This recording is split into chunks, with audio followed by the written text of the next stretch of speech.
महाराज, ये लोग जोर जोर से फरियाद कर रहे हैं। कहते हैं नगर में कोई खतरनाक चोर घूम रहा है। सलाम शहंशाह आलम, बताइए आपके आने का कारण। जहां पना, नगर में एक चोर आया है जो हर घर से कीमती जेवर और धन चुरा लेता है। हमारी जान और माल दोनों खतरे में है हुजूर। क्या? हमारे नगर में चोरी, और वो भी बार बार? कौन है वो जो अब तक पकड़ा नहीं गया? महाराज, हमने बहुत कोशिश की पर वो पकड़ में नहीं आता। हुजूर, ये कोई मामूली चोर नहीं, ये भेष बदलने में माहिर है। भेष बदलने वाला? कई बार वो व्यापारी बनकर व्यापारियों के ही घर में घुस गया और फिर सब साफ।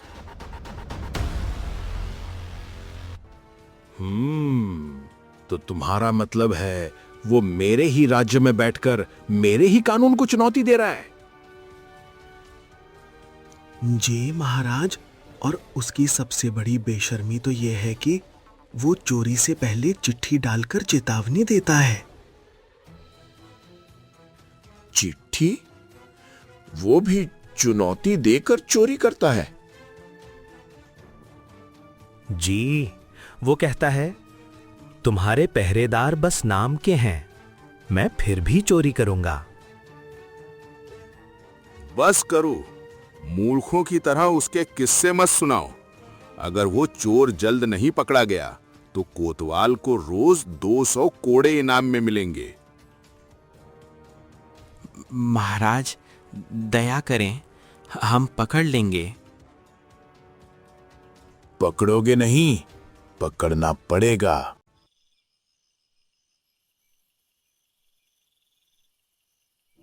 रात का समय व्यापारी अपने घर की तिजोरी के पास संदूक रख रहा है।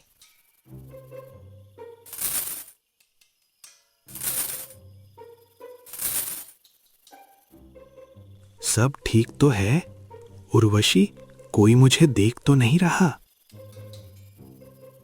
हाँ, सब ठीक है, मगर इतनी जोर से मत बोलो, दीवारों के भी कान होते हैं। मैं अपनी जिंदगी भर की कमाई इस घर में नहीं रख सकता। दिन ब दिन चोरी का खतरा बढ़ता जा रहा है। हाँ, पर हम जाएंगे कहाँ? जहां तक मेरी तिजोरी सुरक्षित रहे, मैं बस वही जगह ढूंढ रहा हूं।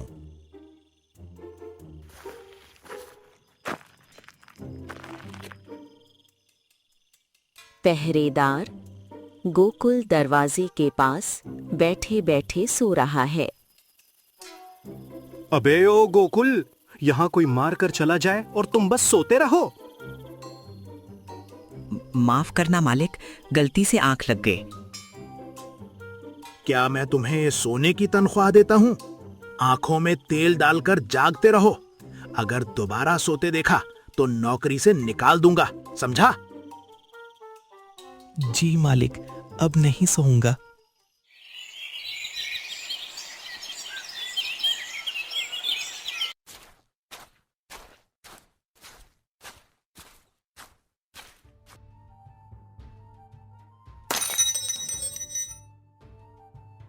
हाय प्रभु, मारो गयो, लूट ले गयो, तिजोरी में झाड़ू मार गयो। अरे, रो क्यों रहे हो? रोना नहीं तो क्या, ढोल बजाऊं? पूरी तिजोरी खाली पड़ी है। हाँ, कल आप ही तो तिजोरी साफ करके गए थे। मैंने कब? कल तो मैं गांव से बाहर था। पर आप ही तो रात में संदूक भरकर ले गए थे। ये कैसे मुमकिन है? मैं परसों दोपहर से कल सुबह तक बाहर था, फिर मैं अपने घर में चोरी कैसे कर सकता हूं? तो फिर वो चोर? जिसका डर था वही हुआ। अब तो बर्बाद हो गए। मोहनदास अपनी फरियाद लेकर राजमहल पहुंचा।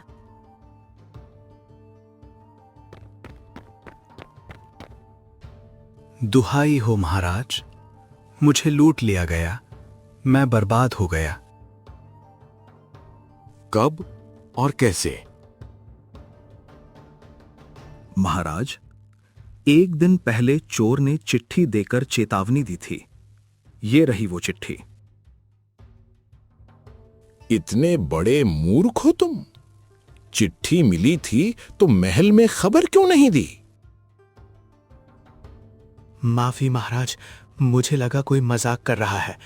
फिर सोचा अगर चोर आएगा तो मेरा पहरेदार पकड़ लेगा।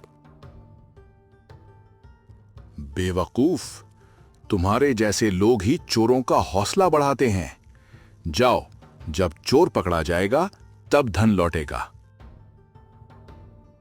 राजा अपने मंत्री को बुलाता है। मंत्री राघवेंद्र, अब बताओ इस चोर को पकड़ा कैसे जाए? जहांपना, इस चोर को पकड़ने के लिए जाल बिछाना पड़ेगा। सीधी तलवार से नहीं, बुद्धि से जीतना होगा। कहते हैं वो भेष बदलने में माहिर है। तो हम उसकी सबसे बड़ी कमजोरी पकड़ेंगे महाराज, उसका घमंड। कैसे? एक भव्य जश्न करवाइए और राज खजाने का सबसे कीमती रत्न सूर्यकांत मणि नुमाइश के लिए रखवा दीजिए। क्या वो इतना साहस करेगा कि महल में आए? जहां पन्हा, अहंकार आदमी को अंधा कर देता है। वो आएगा, जरूर आएगा। मंत्री धीरे से राजा के कान में कहता है। महाराज, एक विनती है। जश्न के दौरान कोई भी व्यक्ति उस रत्न के पास नहीं जाएगा। और मैं? आप भी नहीं। चाहे जो हो जाए, आप उस रत्न की तरफ कदम भी नहीं बढ़ाएंगे। और ये बात रानी साहिबा को भी बताइए। ठीक है मंत्री।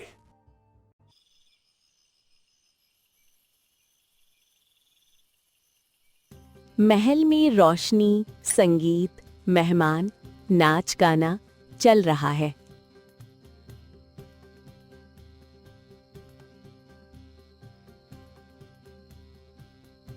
महाराज, आज का जश्न तो गजब का है। बस मन किया, सबको एक साथ बुला लिया। ये तो आपकी दरियादिली है।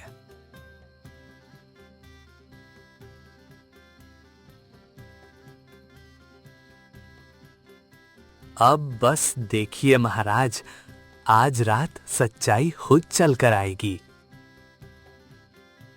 अचानक दरबार में राजा जैसा दिखने वाला व्यक्ति प्रवेश करता है।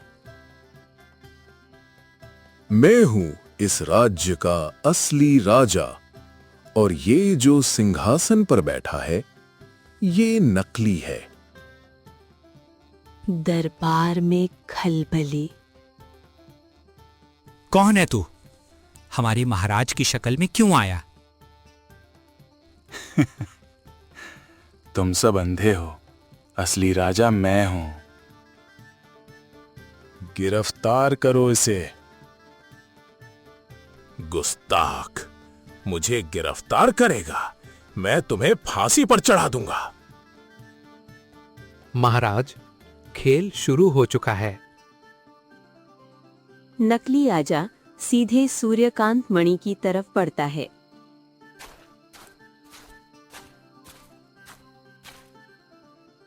रुक जाओ, कोई भी व्यक्ति उस रत्न के पास नहीं जाएगा। क्यों नहीं? मैं राजा हूं। राजा वही होता है जिसे नियम पता हो, और नियम ये है, जब तक सच्चा फैसला नहीं होगा, रत्न अपनी जगह पर रहेगा। नकली राजा गुस्से में झपट्टा मारता है।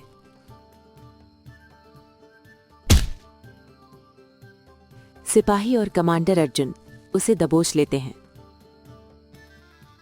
छोड़ो मुझे, तुम सबको खत्म कर दूंगा। अब बोलना, कहाँ है वो चोरी का माल? मुझे नहीं पता। सिपाहियों, तलाशी लो इसकी।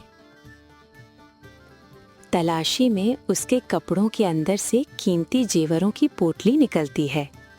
दरबार में शोर, यही वो चोर है, यही चोर है।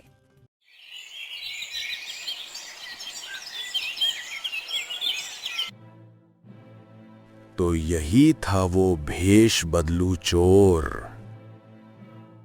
महाराज, आपने हमें बर्बाद होने से बचा लिया। इसमें मेरा नहीं, मेरे मंत्री राघवेंद्र की बुद्धि का कमाल है। सभी एक साथ, राजा वीरेंद्र की जय, मंत्री राघवेंद्र की जय नाम के जकारे लगाने लगते हैं। राजा मंत्री से अकेले में पूछता है, मंत्री, तुमने उसे पहचान कैसे लिया? जहांपना, मैं उसे तभी पहचान गया था जब उसने आपको घर जाने को कहा। इससे कैसे?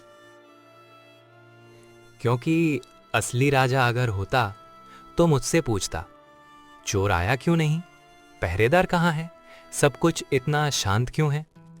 पर वो डर गया था। उसकी भाषा में राजा की अकड़ थी, पर राजा की समझ नहीं। और वो रत्न वाली बात? महाराज, मैंने पहले ही कहा था, कोई उस रत्न के पास नहीं जाएगा। चोर को यह बात समझ नहीं आई और वही उसकी आखिरी गलती बन गई। तुम सच में मेरे राज्य का सबसे कीमती रत्न हो मंत्री। जहां पनाह की सेवा ही मेरा धर्म है।